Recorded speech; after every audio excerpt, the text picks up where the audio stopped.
Random DNA test cracks, a 75-year-old family mystery. A couple of months ago, my wife and I bought DNA ancestry tests on discount, mostly as a joke. We're both Moroccan and laughed. We were paying to confirm that. Weeks later, the results arrived. My wife was listed as 100% Moroccan while I was only 80%. We laughed, then noticed we shared 1.3% DNA, likely from the same small city and tribe. About a month after that, I got an email from MyHeritage. Someone had sent me a message. The message was from a man in Austria. He and his mother had done DNA tests and learned she was half European and half North African. He wrote something that gave me chills. His grandmother had met his grandfather in Vienna in 1947, while the man served with the French army in post-war Europe. I later read that France had thousands of soldiers stationed in Austria after World War II and jointly occupied parts of Vienna, so that timeline suddenly felt real. At home, we'd always heard stories about my grandfather, 1914-1984, a Moroccan soldier who fought with the French in World War II and later in Indochina. My family also said he returned from Europe with a photo of himself next to a white European woman, a picture he kept hidden in his safe for years. On the back of that photo was a European address written in Germany, and for decades we wondered if relatives might exist somewhere in Europe. After reading the Austrian man's message, I checked my DNA matches again. His mother appeared as my half-aunt with 14.2% shared DNA. He himself showed up as my first cousin with 6.2% shared DNA. For a moment, it honestly felt like being inside a movie. The wildest part, his mother had spent her entire life not knowing who her father was, never saw his face, never knew his name. My family had spent decades wondering about the woman in that hidden photograph. An aunt in France had once tried to track her down without success. When I told everyone in our WhatsApp group, the reaction was chaos, excitement, disbelief, and a flood of family photos sent to him almost immediately. He later told me he and his mother cried when they realized the truth. After 74 years, she finally learned her father's name and saw his picture. Overnight, because of a random DNA test, their family suddenly expanded by what felt like 400%. Some relatives were skeptical, so we tested another aunt. Today, her results came back and I got another match. My aunt in the Netherlands showed 24.8% shared DNA, confirming the relationship from her perspective. From her view, I and the Austrian man appeared as nephews, while his mother showed up as her half-sister. That was the final confirmation we needed. After all those years, my aunts had finally found the sister they'd always wondered about, and the moment felt enormous for both families. Even more incredible, his mother looks almost identical to one of my aunts. Standing side by side, you wouldn't need a test to believe they were sisters. Now they're planning a trip to Morocco so she can meet her sisters, nephews, nieces, and finally visit the grave of the man she had never known. It's surreal to think this all started because we bought a discounted DNA test for a laugh, and it changed lives across 2 countries. This is the kind of story that makes it so much fun to cruise this sub. Thank you for sharing it. Mubarak. Glückwunsch. I don't know you, but that story brought me to tears. Wow. This is so wonderful. Thank you for sharing with us. Love this story. May God, by any name you choose, bless you and yours, the family you've always known, and the family you've recently found. Thanks for sharing. Update 27. I caught my wife, 28, cheating after 7 years. She still doesn't know I know. I've been mostly incommunicado. Real life got loud with work and volunteering. Work was a big version release. Boring but time-consuming. I'm volunteering at a pet shelter and building ramps for disabled vets. It keeps me from doom scrolling. Also, and this has been awful, I owe the IRS roughly $10,000. How did that happen? By being a moron, to put it bluntly. Back in 2023, Emily was mismanaging her business taxes. In 2024, she was having an affair and still mishandling the books. Emily runs a hair and makeup LLC. Despite that, we always filed our taxes jointly. We filed our 2024 return in early 2025, a week or two before I served Emily with divorce papers. I didn't tell her I planned to file separately. We stuck with our old habit of filing jointly. A year later, the IRS sent notices saying we underreported income in both 2023 and 2024.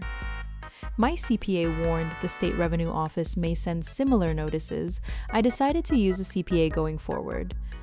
Bottom line, we owe just under $10,000, and because our return was joint, I'm on the hook too.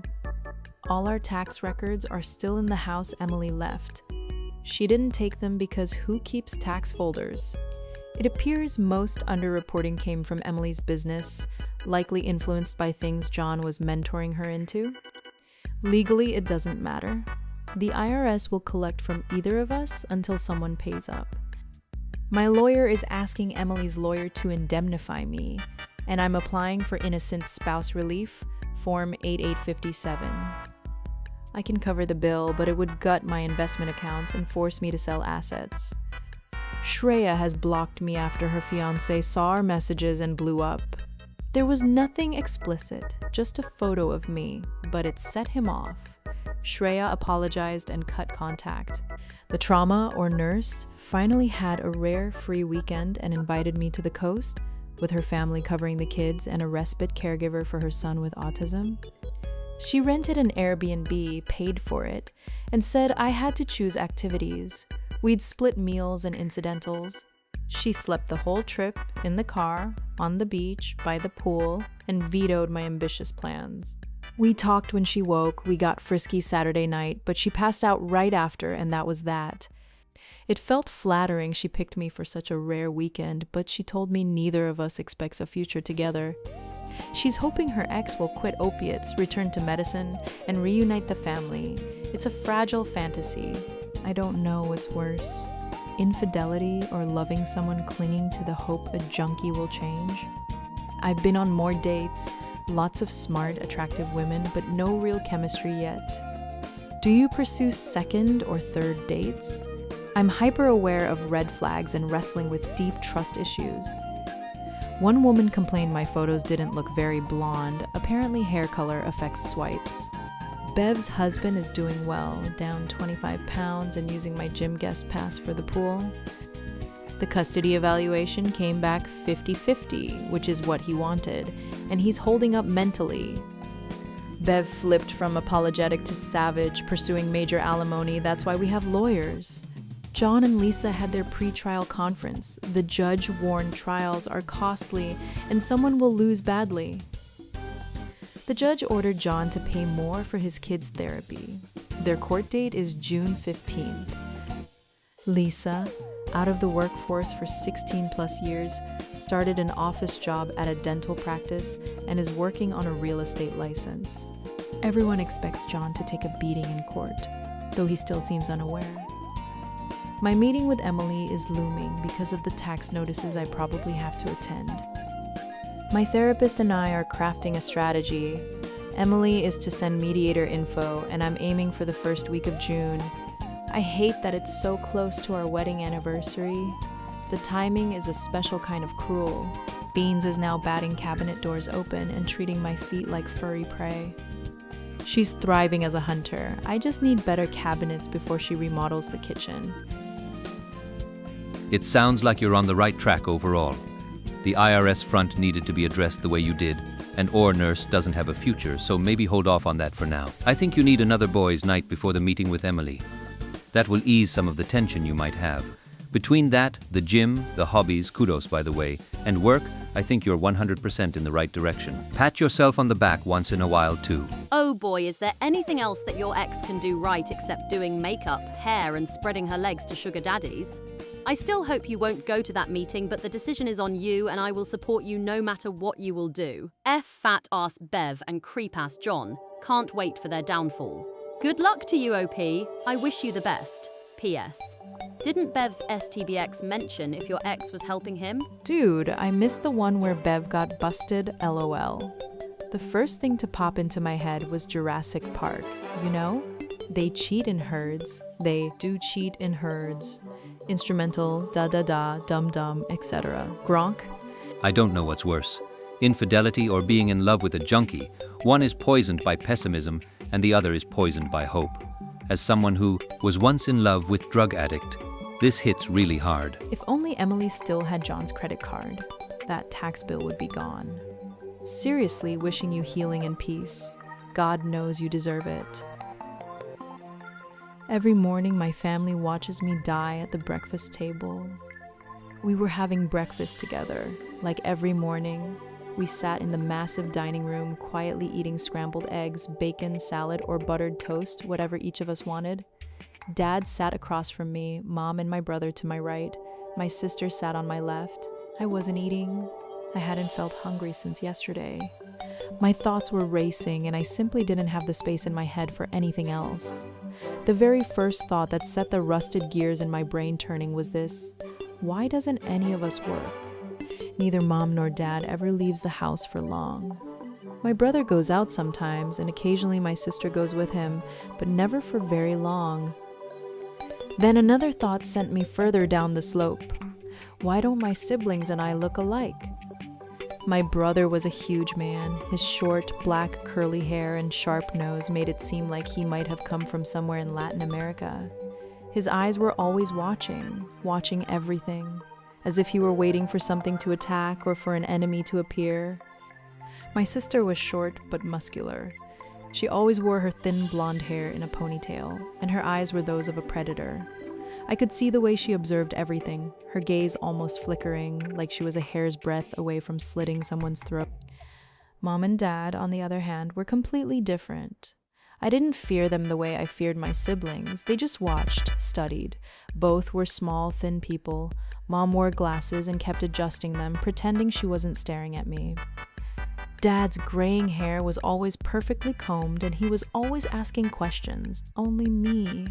How I was feeling, what I had done, why I made certain choices. As if he were constantly filling out some kind of questionnaire about me. And then there was me.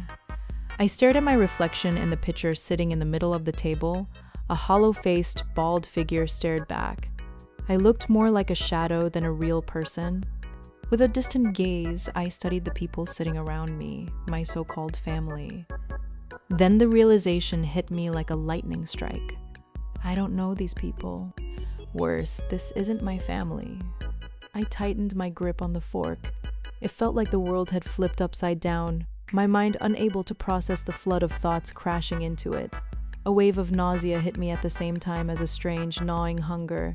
My throat went dry instantly and my vision blurred. "Are you okay, son?"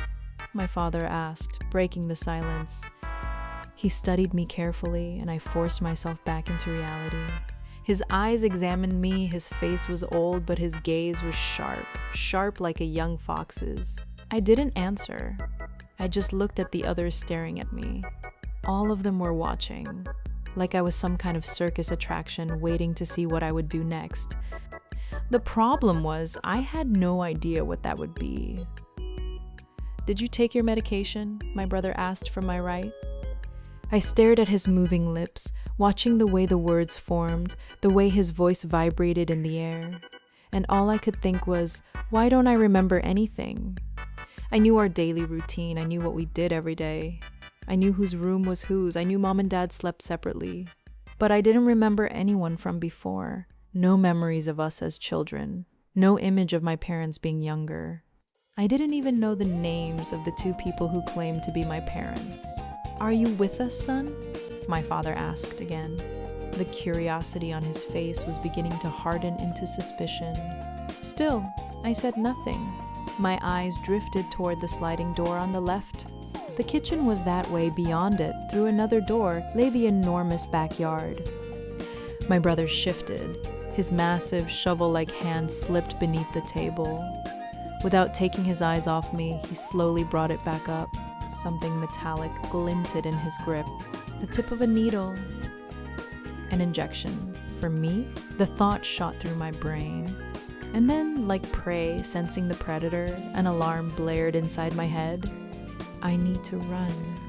In one swift motion, I drove the silver fork I'd been clutching straight into my brother's forearm. He howled in pain, but I didn't have time to care. I had to get out. I knocked my chair backward and practically launched myself away from the table. Mom and Dad didn't move, but my sister's speed shocked me. I had barely started toward the kitchen when she was suddenly right there in front of me. Something gray flashed in her hand. Then she hit me, hard enough that the world instantly went black. The next thing I knew, I was on the floor. My sister stepped beside me. She was wearing brass knuckles. Pain flooded my entire body, radiating from my face. My jaw had to be broken. I was pretty sure I'd lost a few teeth. "You jerk." My massive brother growled as he staggered over to me. Blood dripped from his hand. The last thing I saw was the sole of his boot. The sour scent of blueberries twisted gently into my nose. I blinked hard until my vision cleared. I was sitting at the massive dining table again. Breakfast was spread out before us like some kind of endless feast. Scrambled eggs and bacon, pancakes drenched in maple syrup, buttered toast, cereal, cold cuts, and the large pitcher where my reflection stared back at me once more. My father had just taken his seat across from me. He sat down elegantly and immediately grabbed a boiled egg and a couple slices of toast. My mother sat to my left beside my sister, my brother on the right, alone. There was a strange, tiny, healed wound on his hand. Everything was exactly the same as every other morning. Just like it always was, except a moment ago I had attacked them. I swallowed the saliva pooling in my mouth. With desperate dread, I stared at the glass beside the bowl of fresh blueberries. Next to the beautiful orange juice rested a large yellow capsule. Should I take it? Have I been taking it? I looked up at my father. He wasn't eating. He was watching me, studying every tiny movement, analyzing what I would do, what I would reach for. What the hell is this? I wanted to panic, to stand up and sweep everything off the table. But I didn't dare. What happened to me earlier? "Are you all right, son?" my father asked, his tone clinical, like a family doctor observing a patient. I didn't answer immediately. I had no idea what to say. I only knew one thing. I had to get out of here. I needed to escape somewhere they couldn't watch me, somewhere I could gather my thoughts and figure out what was wrong. Because something was very, very wrong. And somehow it felt like everyone else already knew exactly what it was. "I need to use the bathroom," I said quietly. "Go ahead, son," my father replied simply. Not a single muscle moved on his face. I stood up from the table, my heart pounding so hard I thought it might burst. For a moment, I was certain I would collapse the second I got to my feet. They were all watching me again, like analysts. My head felt ready to explode from the tension. I just needed to get out. The moment I stepped through the door leading into the foyer, I heard a chair scrape behind me. Through the half-closed door, I glanced back into the dining room. My brother was standing, and he was coming straight after me. I quickly shut the door and hurried past the wooden staircase leading upstairs. By the time I reached the bathroom at the end of the hallway, I was practically running. I heard the door open behind me, my brother's heavy footsteps closing in. I dove into the bathroom and locked it. I thought I might annoyed myself. Fear and confusion churned inside me. Who are these people? What are they doing to me? Why are we pretending to be a family? Leaning against the door, I gasped for air. My stomach trembled. "Hey, little brother, you didn't take your medication." My brother pounded on the door immediately. I said nothing. No sound came out of my mouth. Not a single coherent thought formed. Just panic. "Hello?" He slammed the door again. "Don't do this. You have to take it before breakfast." "Who the freak are you?" I blurted out, terrified. I shouldn't have spoken. The man outside kicked the door so hard it exploded inward, sending me crashing to the floor beneath it. My brother stormed into the bathroom like a bear. "No!" I screamed, crawling out from under the shattered door. "Leave me alone. Help." "Who exactly are you yelling for?" he asked coldly. As I writhed on the floor like a desperate worm, he grabbed me. His massive hands clamped around my throat with crushing force, squeezing until my airway shut. I flailed, trying to get a grip on him. But what chance did I have against someone 3 times my size? I felt the air stop flowing into my lungs. My throat collapsed under his grip. And then the world went dark. My face stared back at me dumbly from the reflection in the water pitcher. I was sitting at the large dining table again. Breakfast had been served once more. Almost everything looked exactly the same. Almost. My brother's expression told a different story. He was glaring at his empty plate, absently playing with a butter knife. My mother was seated beside him now, as if they weren't just supervising me anymore, but him too. "Are you all right, son?" My father asked again. "Huh? What? Sorry?" I said, startled. My mind was pure chaos. I had started over twice the same way, and yet they acted as if they didn't remember. Or maybe they were pretending not to. Had it really only been twice? I asked if you're all right. My father repeated, pulling me back to reality. "Yes," I replied, surprising even myself. Why did I say that? The thought raced through me. Why am I even answering this man? I swallowed hard and glanced at the glass beside my hand. Cold orange juice beaded with condensation. Next to it sat the large yellow capsule. Should I take it? "Don't forget your medication," my mother said gently. I shot her a sideways look. That darn pill again? Something deep in my mind screamed not to take it. What even is it? Why would I swallow something without knowing what it does? And yet, buried somewhere inside me was the certainty that I always took it. A routine. Maybe I swallowed one every single day. My sister leaned forward in her chair, staring straight into my face. She looked exhausted, worn down, but her eyes were still sharp, still alert, and angry. I scanned every person sitting around me, my father, my mother, my brother, my sister, all of them watching me from the head of the table. My father had just opened his mouth to speak, about to say something, maybe ask another question. But I was faster. I snatched the yellow pill, shoved it into my mouth, and swallowed it whole.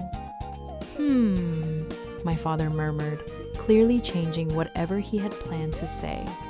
Interesting. The moment he spoke, a strange sensation seized me, a sudden sickness rising from somewhere deep inside. My vision blurred, my reflection in the pitcher smeared into nothing. The others calmly leaned back in their chairs, still observing me. "Help, hell," I whimpered, my voice breaking. No one moved. They just watched. It felt like my head had been plunged underwater, waves crashing over it again and again. A cold sweat drenched me as the room flipped upside down. Then my forehead slammed into the dining table with a massive crack. "This won't work," I heard my mother say. Sliding from my chair like a lifeless sack of flour, I collapsed beneath the table. I heard footsteps, but I could no longer see. "Help," I breathed out with my final exhale. I let out a deep sigh. The table again. My reflection stared back at me from the pitcher. The face looking back was mine, yet somehow unfamiliar. A warm breeze brushed across my skin, and only then did I realize that one of the large windows facing the backyard was open. Outside, the summer sun was already shining brightly. "Are you all right, son?" my father asked, setting his notebook beside his plate. He served himself scrambled eggs and a few strips of bacon. My mother was only drinking coffee this time. My brother was eating slices of melon. My sister was nowhere to be seen. I glanced down at the table. The small yellow capsule was there again, a glass of water beside it. I raised my hand to grab it, but something held me back. I shouldn't take it, the thought flashed through my mind. "So, son, how are you feeling?" my father repeated, adjusting the collar of his shirt. "How long are we going to keep playing this game?" I asked coldly, locking eyes with him. Straight into those aging, tired brown eyes. My brother froze, lowering his slice of melon. He looked from me to our father. My mother stopped sipping her coffee, her eyes widening. What? My father asked, poorly masking his surprise. What game? All of this, I snapped, starting from the same place every time. What do you want from me? Why do we keep doing this over and over? My father adjusted his glasses and leaned back in his chair. He picked up his small notebook and examined me like an examiner grading a test. How many times do you think we've done this? He asked. A bead of sweat rolled down his forehead. I don't know, I said, glancing at my brother, who watched me with stern eyes. Many times, maybe, but what's the point of this? You tell me, my father replied after jotting something down. No, I slammed my hand on the table. Enough, I want answers. Why are you doing this to me? He didn't respond, just raised an eyebrow, as if waiting for me to answer my own question. I want to hear it, I shouted. Who are you? What are you doing to me? We are your family, he said flatly, writing another line in his notebook.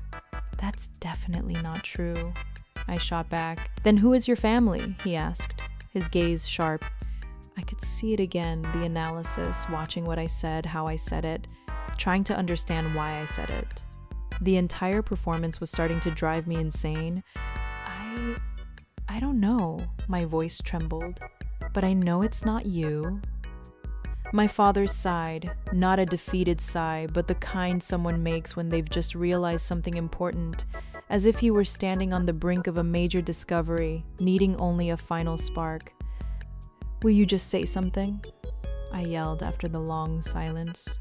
Calm down, son, he said, pushing his glasses back up his nose.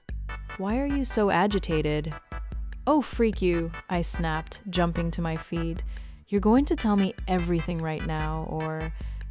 Sit down, my brother cut in, rising from his chair. Oh, you shut the hell up too. I pointed at him, backing away from the table. Don't touch me. I've had enough. Enough. My brother stared at me with murderous tension. He looked like he was one breath away from charging. I kept backing toward the kitchen. Now that my sister wasn't here like the first time, I saw my chance to escape. My brother stepped away from the table, tracking me with his eyes, ready to pounce. What's the point of this, son? My father asked lazily, biting into a strip of bacon. You want answers? Come sit down and you'll have them. I don't believe a word you say. I shook my head. Only a few steps remained between me and the kitchen door. Then my brother lunged. He thundered toward me like a bull. I leapt twice and grabbed the kitchen handle. I practically dove inside, and the sudden encounter surprised all of us. My sister was there, along with some man standing close, talking quietly. Maybe a cook, maybe a waiter. I didn't give a crap. All I could see was the open door beyond them. The backyard. I had to get out. My thin, exhausted body propelled itself forward. That door meant salvation. If I made it through, I'd be free of this nightmare, free from this insane family. Oh, for freak's sake. I heard my sister curse as she realized who had just burst in. She shoved the man aside and sprinted after me. The kitchen door slammed open as my brother charged in behind her. It felt like some twisted children's game. Me in front, fighting for my life. My so-called siblings scrambling after me like we were playing tag. I made it outside. The soft grass stroked my bare feet in the warm summer morning. Barefoot, no time to think, keep running toward the bushes. Then I heard a loud crack. I didn't even understand what had happened. Warmth spread across my chest, slow, creeping warmth. My body faltered, stopped, then dropped to its knees. There was a hole above my right breast. Blood poured from it, staining the beautiful green grass red. They shot me. But who?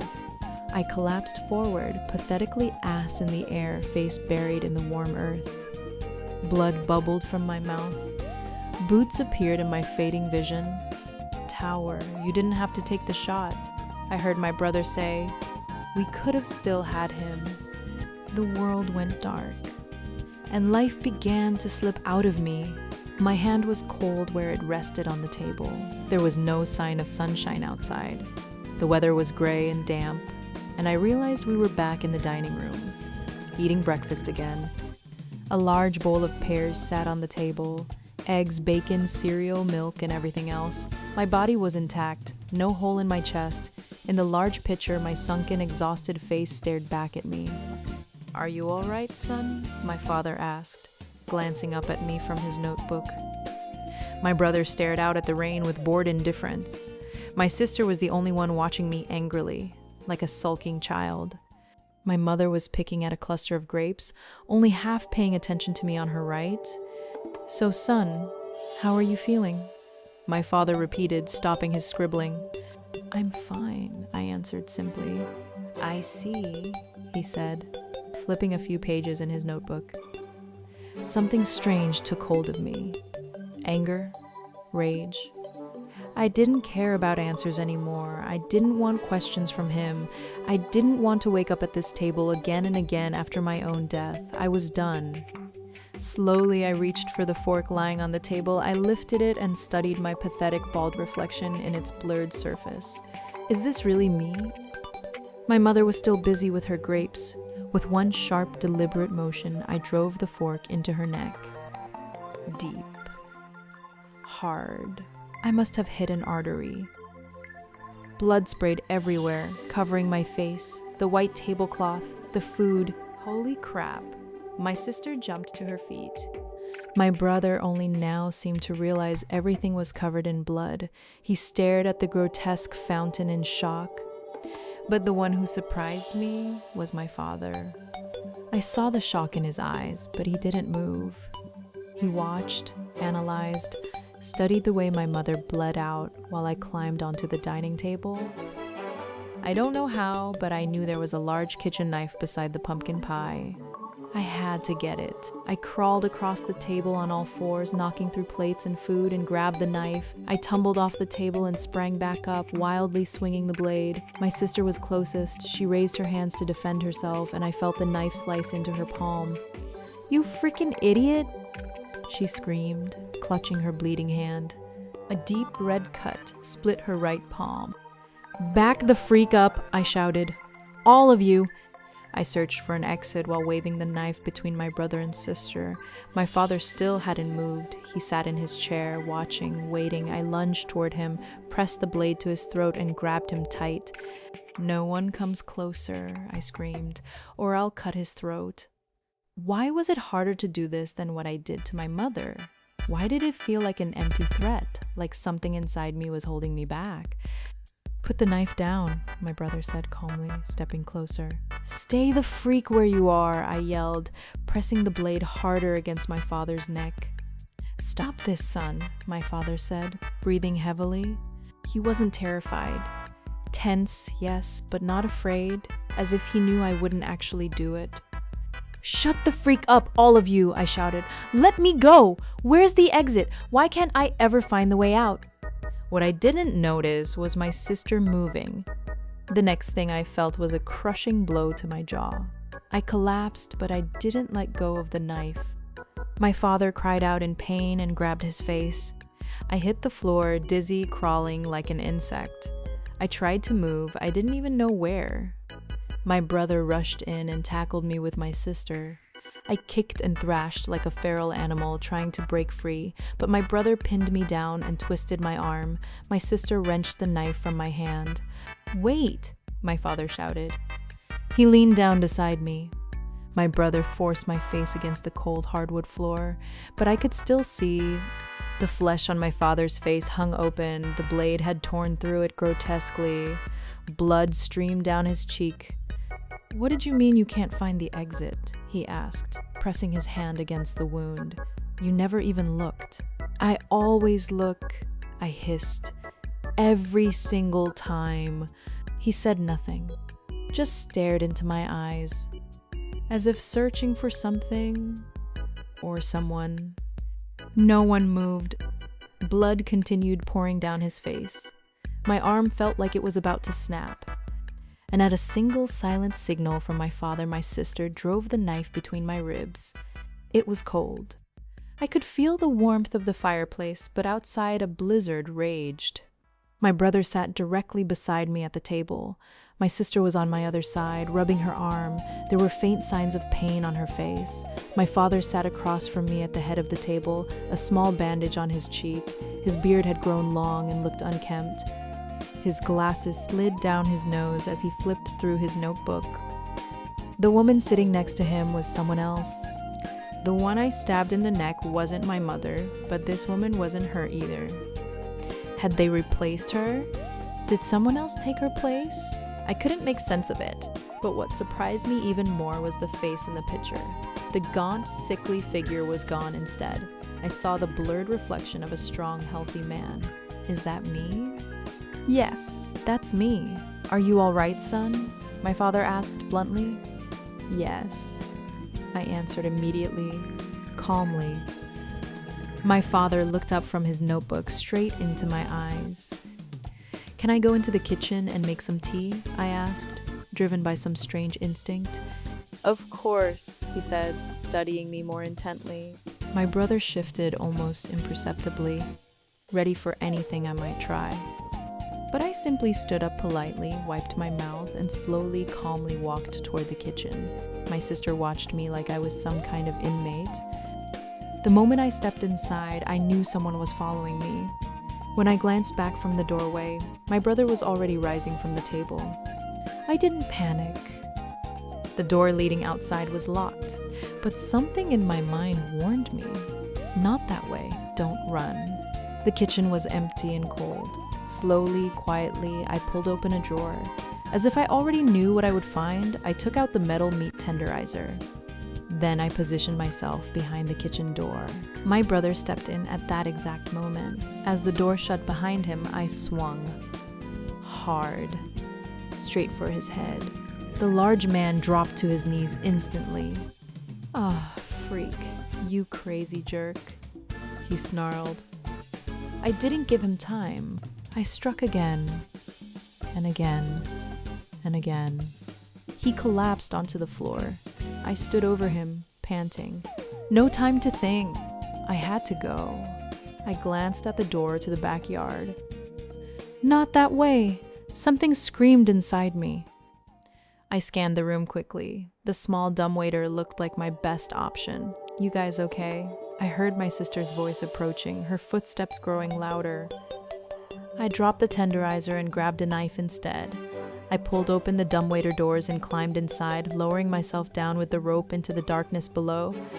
Freak! My sister shouted from the kitchen. Alarm! The subject escaped! But I was already in the basement. It was dim, more like a storage room than a cellar. Food was piled everywhere. At the far end of the room, a small square garbage chute gleamed from the wall. I moved toward it, knocking over a jar in the darkness. When I pulled the metal hatch open, a nauseating stench hit me. Look at the floor. The thought flashed again. It was hard to see, but there was a grated drain there. I crouched beside it and heard water trickling below. Heavy footsteps thundered somewhere above. Many of them. Running. They were looking for me.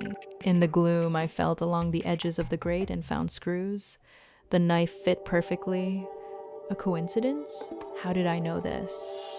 I loosened the screws quickly. Within a minute, the grate gave way. I dropped into the sewer immediately. It was tight, but curled up I managed to fit. I crawled through the filthy water until I felt the tunnel begin to slope downward. Then I started sliding with the slow-moving sewage. There was nothing to grab onto. The walls were slick and disgusting. I tried to slow myself with my hands and feet, but I only sped up. Then suddenly the tunnel disappeared beneath me. I fell. I landed with a heavy thud on something soft. Dazed, I sat up and groped around in the darkness. High above, faint red indicator lights barely provided enough illumination, but I could feel the piles around me. They stank of rot. Flies buzzed in thick swarms. The mass beneath me was warm, mushy. As I searched through it, I became increasingly certain it wasn't what I first thought. There was fabric clothing. Then my hand closed around a human arm. I jerked away in horror. Suddenly, a harsh light burst on with a metallic screech. A hatch opened in the ceiling. "See anything?" An unfamiliar voice called down. "Not a darn thing," another muttered, sweeping the area with a flashlight. I threw myself flat into the pile. Bloody fecal water soaked my face, but I didn't move. Not even when I realized the dead face lying beside me was the same face I knew from the picture. All the bodies looked exactly like me. "Forget it," one of them said. "He couldn't have gotten in there anyway." "Oh, freak," the other replied. I heard rattling, a splash. The flashlight fell down beside me, casting its beam across the opposite mound. "You idiot," the other snapped. "Now we'll be the ones sent down there." Then the hatch slammed shut. As revolting as the stench was, I took a deep breath. I crawled toward the flashlight, its beam throwing monstrous shadows across the walls. The chamber was filled with corpses. Every single one of them looked like me. The room was full of my bodies. It was always me, every time. Whether from shock or the force of realization, I don't know how, but I found another drainage pipe. Using the flashlight, I crawled onward. I couldn't stop now. I had to get out. Then I saw it. Light. Bright, white light. I pushed forward desperately, dragging myself through the freezing filth, and then I burst out. Again. Into a filthy stream, the rocks tore open my skin, but I didn't care. Everything was cold and buried in snow. I staggered out of the water and stopped to stare at the landscape. My bare feet were nearly frozen, but the silence of that moment was worth everything. Sunlight shimmered softly across the snow, turning it almost magical. Far off between the trees, I saw a car moving slowly. I didn't know where I was or when, but one thing I knew for certain. I was the first one to ever make it this far.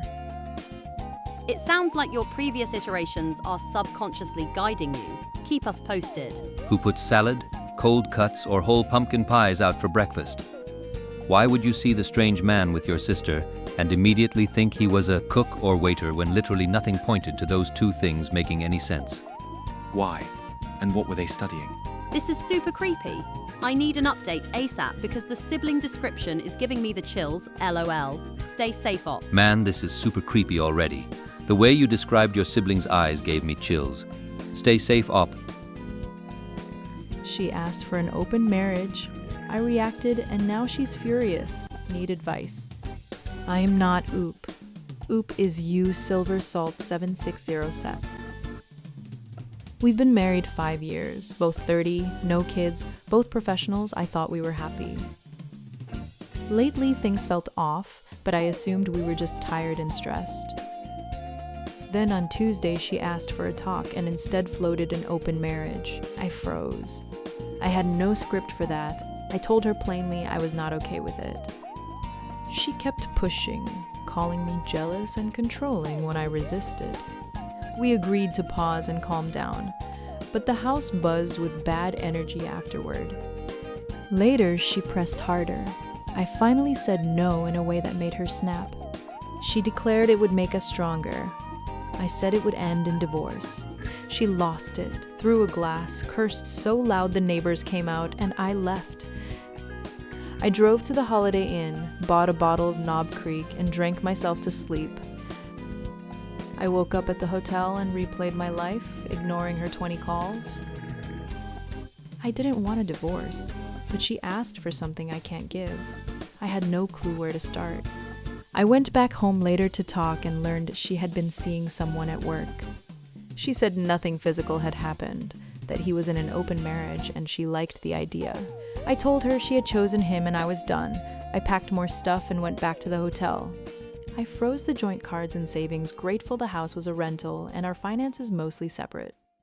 I drank, slept badly, then got violently sick and finally ate at Denny's to steady myself. I sent a leave request to my job. I couldn't focus and started making lawyer calls. Her mom downplayed it as a crush and thought I overreacted. I recorded my conversation with her. She called, crying and apologizing. I agreed to come home and hear her out, but wanted lawyer advice first.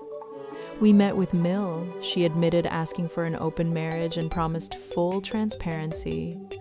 She offered to find a new job and swore nothing physical happened, so I agreed to counseling but warned my limits. I set 3 conditions: honesty, full access to devices, and her leaving that workplace. 2 days later, I found the truth: a second phone and evidence of secret communication when I was on shift. I canceled counseling, told my lawyer to proceed, rented storage, and moved my things out of the house. When she returned, I confronted her. She turned white and still lied, saying if anything happened, it was over. I told her paperwork would be filed and that trust was gone. She apologized, but the damage was done. Back at the Holiday Inn again, no bourbon this time.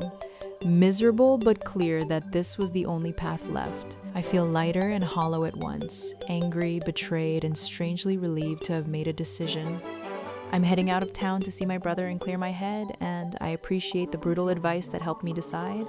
This will be my last update for now. The shock has passed, and I'm moving forward with the process. Rarely does "I want an open marriage" not mean I want to cheat but don't want to technically be a cheater, because cheating is bad, but I totally wanna. Lol, first time I've read someone check their Wi-Fi's device history. Even people working in tech tend to forget that yes, we can very easily see your MAC addresses or even device names whenever you access a Wi-Fi connection. So there's a really good tip if you're suspicious of a hidden phone. It's not always a reliable way to confirm since they just might use cellular data, but hey, it's something. I'm the one that does all the tech for my family, and in all of the other Bo-oo stories I've read, I'm a little embarrassed I've never thought any of the oops should check the Wi-Fi. I refuse to believe people who cheat actually love their partners. I think they just want to stay comfortable. Ah, this is some good juicy boru. Sorry to that man. My friend's boyfriend is stalking me. How do I tell her? I've been a quiet lurker, but I need advice. I grew close to Rory this year through student government and the paper. We hung out a lot, and I even invited her into my closer friends circle. We weren't strangers, but we weren't that deep either. At one hangout, I met her boyfriend Logan, who'd gone to my high school. At first, I thought it was just a small world coincidence. After that, I started running into Logan everywhere I planned to be: my cafe, errands I mentioned to friends, places I frequent. This is a huge city. Coincidences shouldn't happen this often. Every meeting left me feeling watched and sick to my stomach. I didn't tell people because it sounded strange, and I worried telling Rory would wreck a friendship or make me look dramatic. I had my car, apartment, and belongings checked for trackers. A friend with a bug sweeper ran everything and found nothing. When he approached me, he asked where I was or what Rory was doing. Normal questions, except he kept appearing in the same spots. I changed my routine and then tried a test. I told Rory I'd be at a cafe after a meeting to see if she'd relay it to anyone. An hour after my stated time, Logan walked into that cafe that confirmed he was getting my whereabouts through Rory. I panicked, stayed home the next day, and finally mustered the courage to confront Rory in a mutual friend's dorm. When I said I kept seeing Logan, Rory snapped and accused me of trying to call him gay. I was stunned and had to backtrack. She admitted he did ask about where I was, but painted it as a concerned boyfriend checking in. I felt dismissed and more scared. Our mutual friends separated us when things got heated, and later friends reassured me my instincts weren't wrong about how odd his behavior was. Over the next weeks, Rory began bringing Logan to hangouts. He stared at me and started ranting to others about me and femboids. Then, at a graduation dinner I organized, Rory and Logan showed up uninvited and refused to leave despite my requests. The confrontation escalated. Logan shoved Rory and a friend, then reached me and shoved me hard to the floor. I hit a chair and table and felt someone try to get on top of me until my friends and security pulled him off and removed them. I secured CCTV footage of the incident, contacted police, and filed for a restraining order against both Logan and Rory. I went to the station with my younger brother while my family was in town for graduation, and the police took my statement seriously. Officers found dozens of images and videos of me on both their devices, plus texts that suggested plans to find my apartment. Because of that evidence, I'm pressing charges, and the detective and team have been incredibly supportive and thorough. On the bright side, I graduated with Latin honors and several awards. I'm home now and isolating for a while to recover. I still don't know exactly why Logan fixated on me. Closeted feelings or extremist ideology have been tossed around as theories. If there's anything I've learned, trust your gut, document everything, lean on friends and the police, and protect your safety. I think this one went too far, maybe.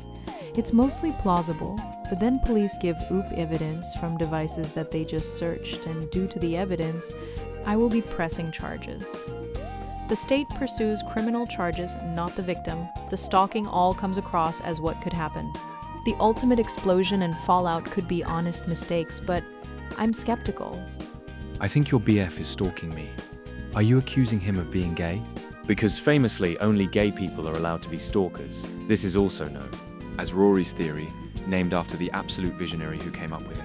The moment Rory jumped straight to, "Are you accusing him of being gay?" instead of being concerned for her friend, I knew something was seriously off. Glad Oop trusted his gut, because that ending was terrifying. Off topic, but love the Gilmore Girls characters being used as names. What does DL mean? Just curious. I had my ex arrested at my wedding. Am I the jerk? I am not Ope. The OP of this story is you stunning way 9393.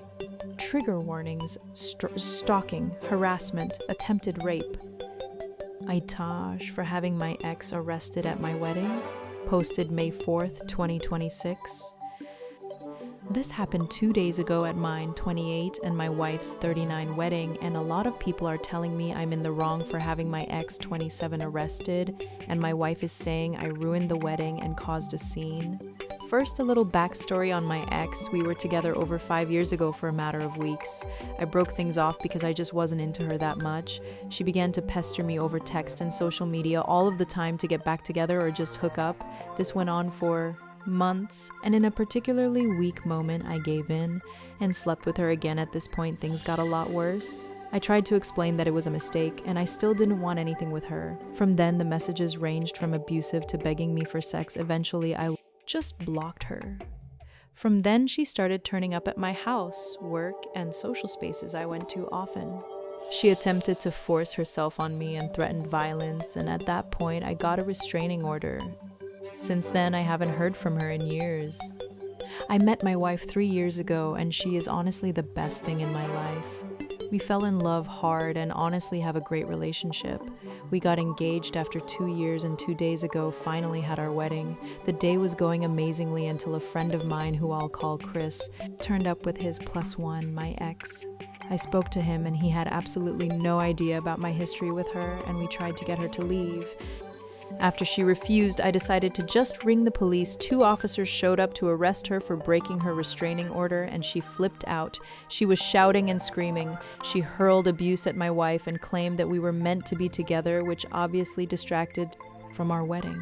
Now my wife is upset with me for causing a scene, and a lot of our friends are saying that I should have just ignored it and focused on the day because she wasn't causing any problems up until the police showed up. So, Eita. Edit to answer some questions I've had. Yes, my wife knew I had a restraining order against a stalker. We spoke about it when we started to become serious. A few family members also knew, but my friends didn't, as I never spoke to them about it. Edit, update, relevant comments. UZOPGR16. You had a restraining order for a reason. I believe she was very well aware of it and knew what the consequences could have been. She knew better than to be attending. Who knows what plans she had in mind before she was taken away? Knowing that she was there and having the fear, you would not have enjoyed yourself if you would have let her stay. OP. God knows her intentions, but everyone seems to think she was doing nothing wrong and was harmless. Ek Capt Sharn. I doubt people would be so negative if the genders were reversed. She is a stalker. She knew it was your wedding and violated her restraining order. It's worrying your wife doesn't understand why this is a concern. How would she feel if her stalker came to the wedding? Up. I'm hoping she's just angry at the situation rather than me, and we'll see it from that pav once she's calmed down a bit. You Stallion 8426. NTA, she used Chris to get to your wedding and cause trouble. You did what you had to do to protect yourself and your wife. I feel bad for Chris though. Poor guy just got in the crossfire. OP, from what I understand, Chris has been with her for about 4 months and knew nothing about any of it. You this time 23-2. As in, didn't know you had dated her at all? OP. No, I was only with her a couple weeks, and all of this wasn't something I told my friends at the time, as it was all rather embarrassing, so he didn't know about her at all. You Hikarizks. This comment has been downvoted. I think this one is subjective, and while I personally think NTA, I also think your wife's opinion is the only one that matters here. OP. I understand why my wife is upset, but I DK how to fix it. You this time 232. What did your wife want you to do in the moment? OPP? I didn't tell her at the time, as I didn't want her to worry about it. I was hoping the police would escort her away quietly, which, to be fair, they did try to. You this time 232? Okay, but currently, as your wife is upset about it, has she said what she would have wanted to happen? You said she's upset you caused a scene, so has she expressed to you what she feels you did wrong in that moment? Op. No, I asked what I should have done instead, and she didn't have an answer, just not that. Deleted comment. Op. Thank you. And yes, I did panic at the time, and there was no plan in place because I have actually not heard from X since the restraining order was put in place, so I thought it was all over. US KAD 092620. This comment has been downvoted. You had more than a temporary restraining order. Most of them expire. Why let her distract from the day? Were you physically afraid of her? OP. I left quite a bit out of everything that happened in order to get a permanent restraining order, but no, mine will not expire. You, Mamalthaim. Wow. NTA. But I have some questions about your wonderful wife. She doesn't get that you might be traumatized by having your stalker show up? That maybe you needed to make it clear to this nutbar that she may not approach you? Your ex clearly schemed to get into a place she didn't belong. I find it pretty red flag behavior that your wife is angry at you and not grateful you're safe and wanting to find out how to keep you that way, especially after your ex's little display. You'd be wise to think twice before signing that marriage certificate if you haven't already. OP. From what others have commented, I'm pretty sure my wife isn't angry with me, but just angry and has nowhere else to direct at ATM.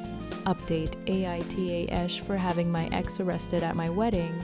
Posted May 5th, 2026. I got a lot of requests for an update on my original post, so here it is. It's been a very long day since I first posted. I have spoken to both my wife and Chris. Starting with my wife, we had a very long, tearful conversation about everything from my ex to our wedding.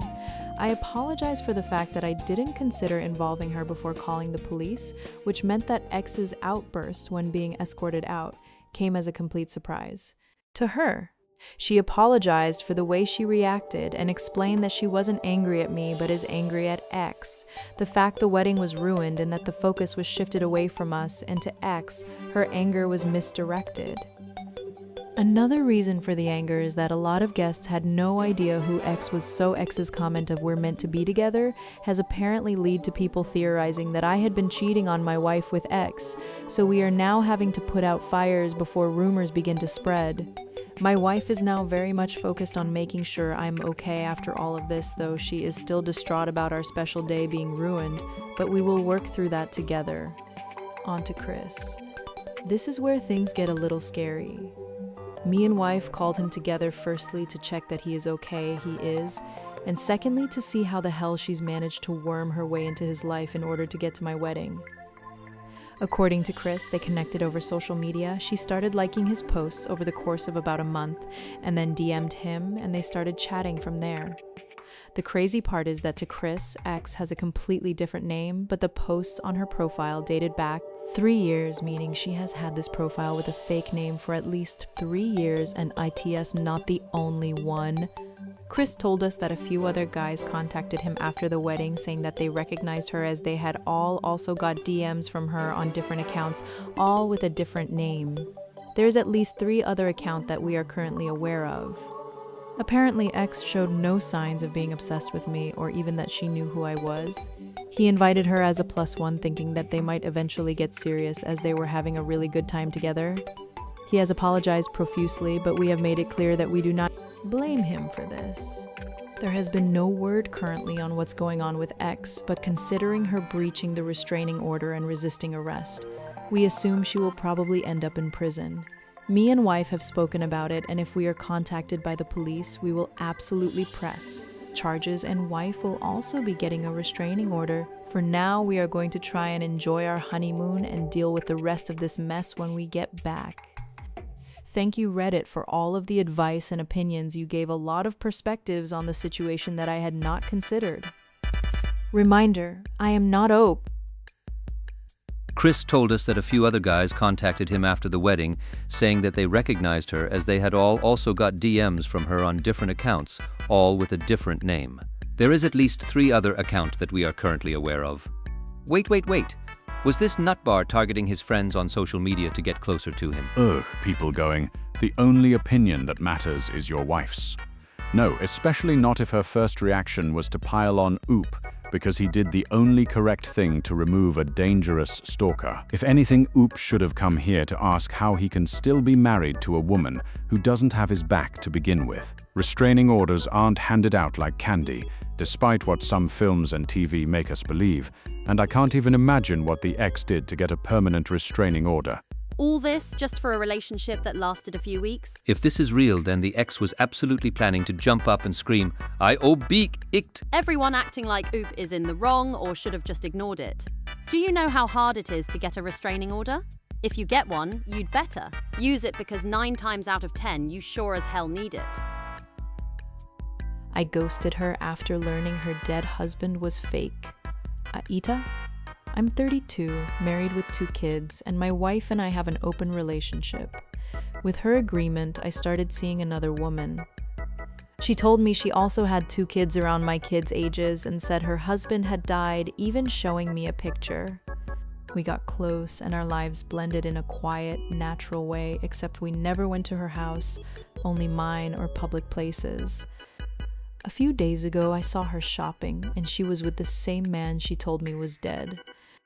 I didn't confront her or cause a scene, I just left and cut her out of my life completely. My wife thinks I should tell the husband, but I didn't want to get dragged into whatever mess she made. I wondered if I was overreacting by ghosting her instead of confronting her or telling the husband. Comments on the post were split, but many said I'm NTA and that the husband deserves to know. One commenter joked about greeting him with the dead man line. I told my wife I thought that might be the plan if I saw them again. Others argued I owe the husband the truth. I agreed, but I couldn't contact him without contacting her first. Someone asked why my wife and I stay married if we aren't exclusive. I explained it's emotional connection and platonic polyamory for us. Another commenter urged anonymous contact or a burner account to warn him, but I feared escalation and bringing chaos to my family's life. 3 days later, life forced my hand. I saw the husband alone at a coffee shop before work and approached him. I walked up and asked how he did it, how he came back from the dead, then sat and told him everything I'd been told. He wasn't shocked to learn of cheating. He said affairs had happened before, and one child might not be biologically his. He'd been promised she was done, but apparently this time she had pretended he died to keep seeing people. He wasn't angry at me. He actually apologized for what his wife put us through, which made me feel awful for him. We exchanged contact info because I saved messages where she called him dead. He said he might need them for a divorce. He just happened to see the husband and decided to confront him with a zinger. How'd you do it? How'd you come back from the dead? Cue laughing track. Over time, things got pretty serious. We blended parts of our lives in a way that honestly felt really natural. The only thing that ever seemed off was that we never went to her house, only mine, or out in public. Me thinks Oop doesn't actually know what the word blend means. Oop. Should I tell him? Literally everyone. Freaking. Yes. Oop. I'm not gonna tell. Oh crap, there he is. Oh, I have my doubts about this one. It smells a lot like didn't fucking happen. How was Oop able to have a full, thorough conversation with the husband before work? Lemo, this is top-shelf Boru slop, in the best and worst way. Morally, Oop is not the villain. Narratively, I do not fully buy the update. He randomly sees the dead husband once, then 3 days later just happens to run into him alone at a coffee shop before work, and opens with the comeback from the dead. Zinger? That is so like a sitcom. The whole thing felt insane and deeply sad, a mess of lies that ruined more than one family. ADA? I told my daughter I was disgusted and told her ex she's been taking their child to his family. My daughter and Ryan are 26 now. When they were 18, she got pregnant. They moved in together and raised their little family.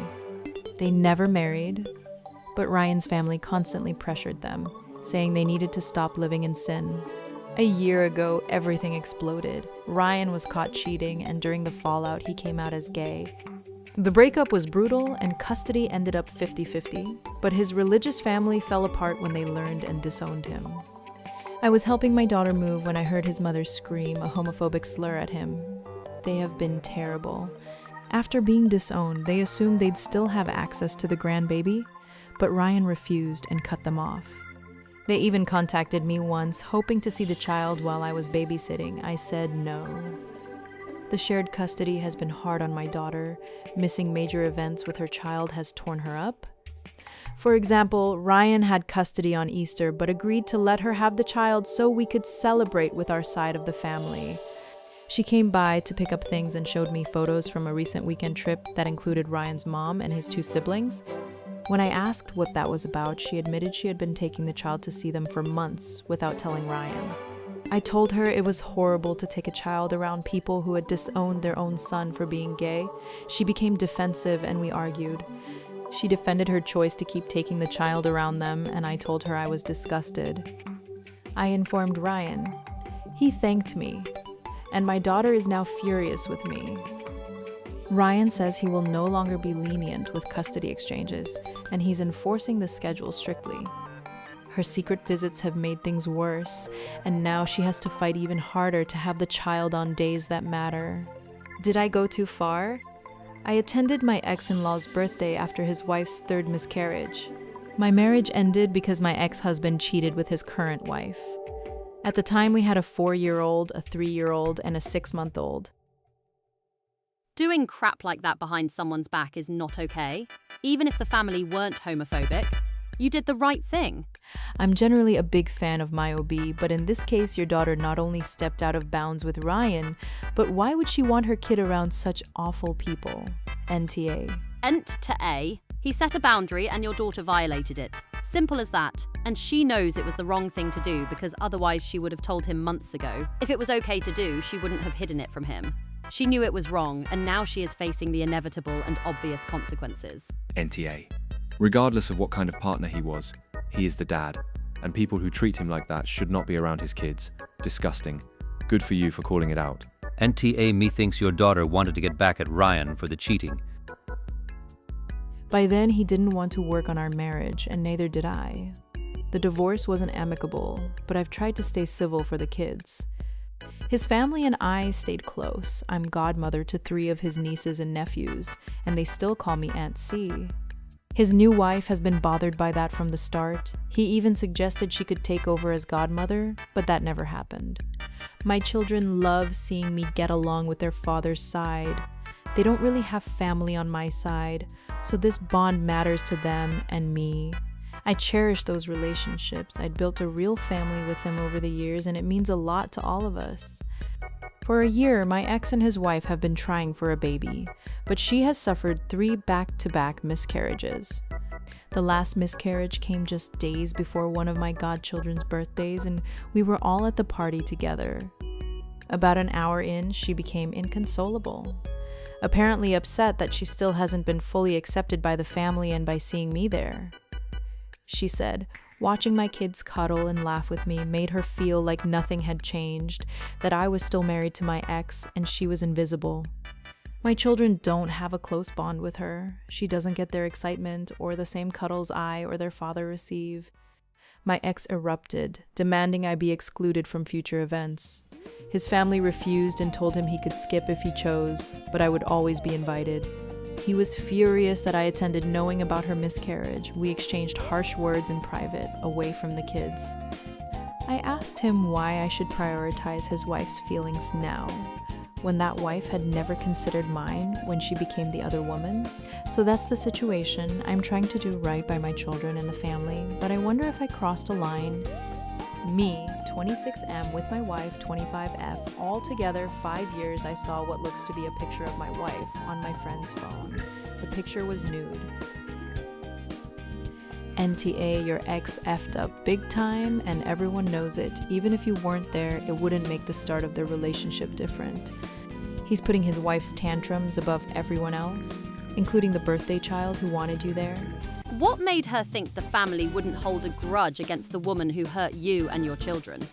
You had Christmases and birthdays and stood vigil during crises together. She actively participated in the dismantling of your marriage and somehow imagined no one would take that personally. Not to mention how incredibly short-sighted your ex has been. What a couple of dumbasses, NTA. She claims seeing my kids happy to see me and talking and cuddling with me sent her over the edge because it was like she wasn't my ex's wife and I was still married to him and nothing had changed. Sorry? Did being a homewrecker who got the sloppies in Title I to be prioritized over the biological parent? She really thought marrying your ex would make your children hers. What sanatorium did he get her from? I wonder how long until he starts cheating on her. Has his family started taking bets yet? He doesn't view women as people. He views them as interchangeable, bang maids. If you're feeling petty, remind his wife when a man marries his mistress, it creates a vacancy. I'd be shocked if he isn't cheating on her by the end of the year. My parents got divorced before my brother was born 33 years ago. My mom speaks to my grandmother, Dad's mom, more than I do, and if she is in the area, she will go and visit her. She sees her more than my dad, who lives 5 miles away. We live 75 miles away. I haven't seen my dad in 25 years. Having a good relationship with your ex's family is good for your children. His wife is just going to have to suck it up and deal with it. I am not the oop is you, Limberlova Muskel. This is his story, raw, anxious, and messy. We were on the couch drinking beer, watching old Twilight Zone reruns. My friend had been staying with us for weeks. He'd been kicked out by his girlfriend and was crashing here until he could get back on his feet. He set his phone face down on the couch while he went to the kitchen for more beer. I shouldn't have, but I picked it up. On the screen was a nude photo. A woman's torso with her shirt open, and something in me froze because I knew the shirt, the room. There was no face in the shot, but the chest and the surroundings looked like my wife. I locked the phone and put it back down.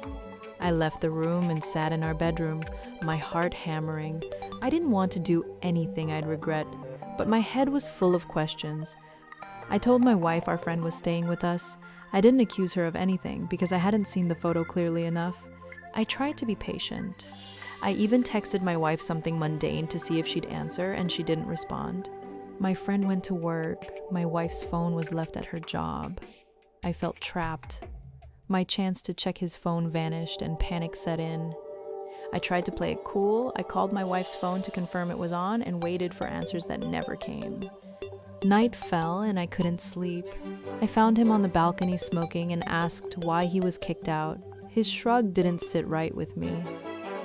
The next morning, I returned determined. His door was locked, but later the phone sat on his bed and the passcode was pathetic to guess. I opened his photos and landed on the picture that made my stomach drop. My wife, here in our apartment, in her shirt. I banged on the bathroom door until he came out dressed and stammering.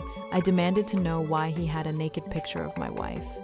He panicked and blurted that he'd taken it from my phone. Something with iCloud syncing had kept the image.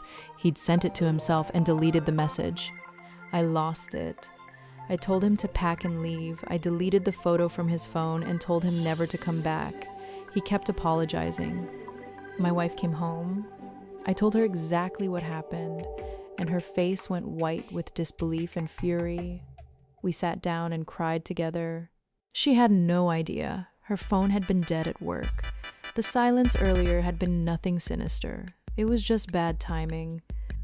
We held each other and talked through the fear, guilt, and anger I'd been carrying. She reassured me and we started planning next steps. I tracked down Hayden's ex to ask why he'd been kicked out and learned more ugly things about his behavior. It fit a disturbing pattern. We consulted a lawyer about stolen photos and legal options. Then Hayden started calling and texting drunken apologies that turned into threats. Reading this in real time must have been insane because the updates just kept getting worse.